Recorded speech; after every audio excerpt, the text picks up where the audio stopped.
बम मार दिया था सर। हैं? आपके घर पे? हाँ, मेरे कोचिंग इंस्टीट्यूट पे 8-10 ठो फेंक दिया सब। क्यों?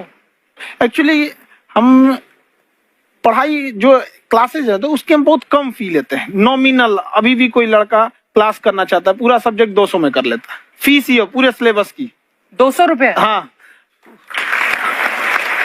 तो बाकियों को थोड़ा सा प्रॉब्लम आने लगा। ओह, और हमको अच्छा। समझाएं, हम क्या, हमको क्या दिक्कत है, क्योंकि बहुत सारे लड़के जब हम लोग अपने स्टूडेंट लाइफ में थे, इंटरमीडिएट क्रॉस किए थे, तो हमारे साथ के कुछ लड़के पढ़ने के लिए चले गए थे दिल्ली, उनको यूपीएससी निकालने के लिए चले गए थे।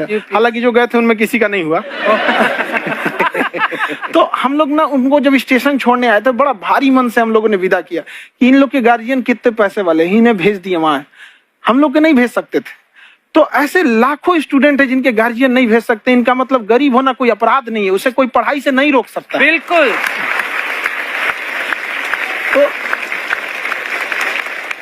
तो हमने ठान लिया था कि कभी अगर मौका मिलेगा तो उसको हम जरूर कम करेंगे।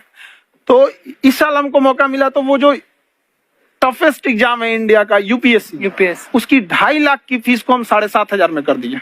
और सेम, बहुत बढ़िया, वेरी गुड। और इंडिया के सबसे बेस्ट टीचर के साथ, जो भी हैं वो अपने सब्जेक्ट में उससे बेस्ट इंडिया में कोई नहीं। और इतना के बावजूद ऐसे हम लोग को लगता होगा 7,500 बहुत कम है। एक लड़की ने कहा कि सर शाम वाले बैच को ना मॉर्निंग में कर दीजिए। हम कहे बाबू तो इतना सबके इंडिविजुअल से तो बैच ट्रांसफर नहीं, क्या प्रॉब्लम है?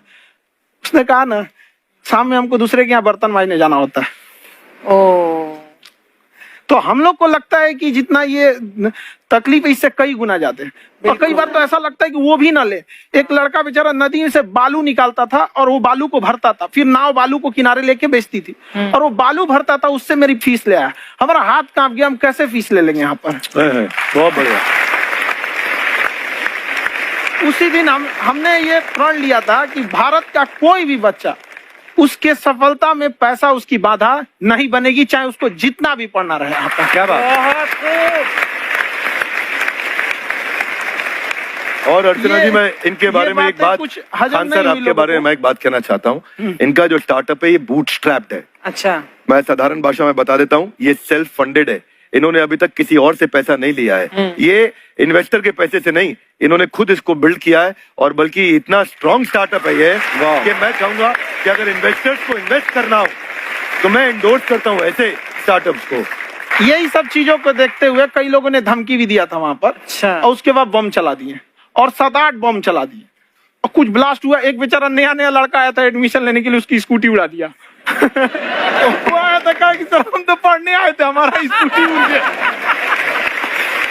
हमारी ऑफिस उड़ा दिए सब। एक तो पास में आके गिरा और नहीं फटा वो।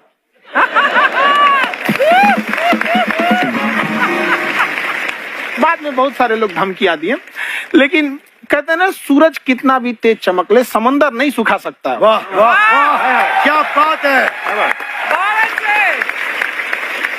मैम एक्चुअली ये फीस कम करने का एक और रीजन है।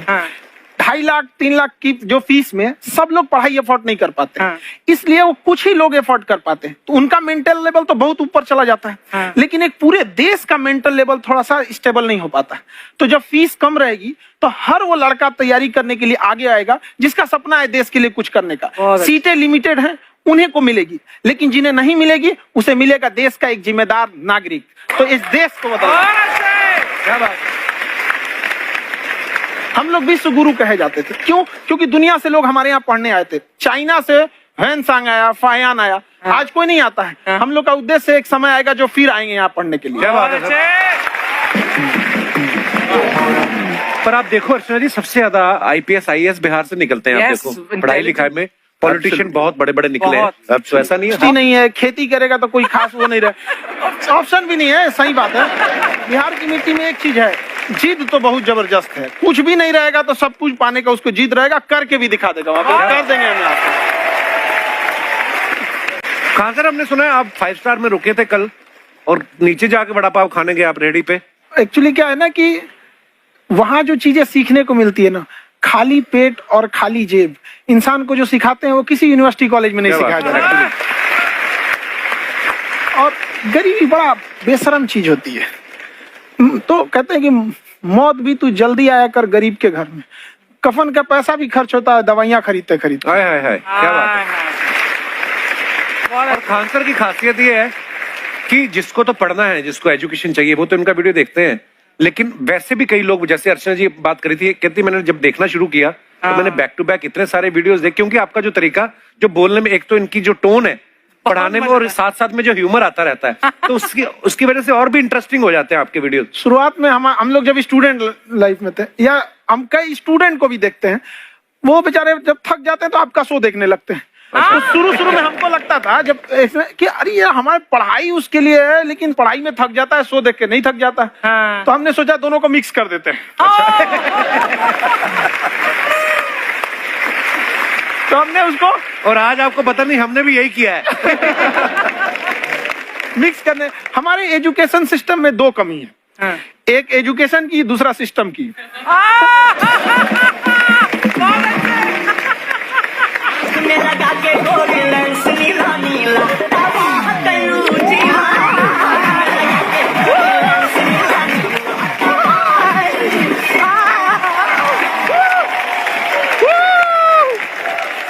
हाय, वाह, नमस्ते गुरुजी, नमस्ते विवेक जी, नमस्ते खान सर। अच्छा लग रहा है, वाह, आप लोगों से मिलकर ना अब हम मर सकते हैं।